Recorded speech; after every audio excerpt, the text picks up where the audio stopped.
નમસ્કાર મિત્રો, voice of ઉનામાં આપનું સ્વાગત છે। હું છું હુસેન ભાદરકા।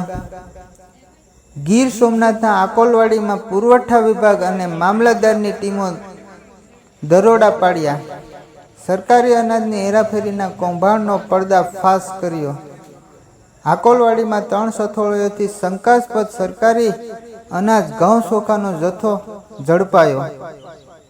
ત્રણેય સથોળોથી 51 કટ્ટા જેટલો ઘઉં ચોખાનો જથ્થો જપ્ત કરી ધોરણસરની કાર્યવાહી હાથ ધરી।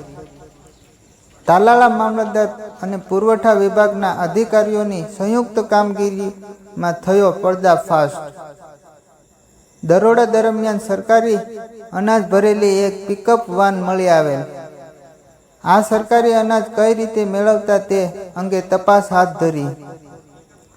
જિલ્લાના સરકારી અનાજની હેરાફેરીનું સમયાંતરે સામે આવતા કૌભાંડથી પુરવઠા વિભાગની કામગીરી સંદેહમાં।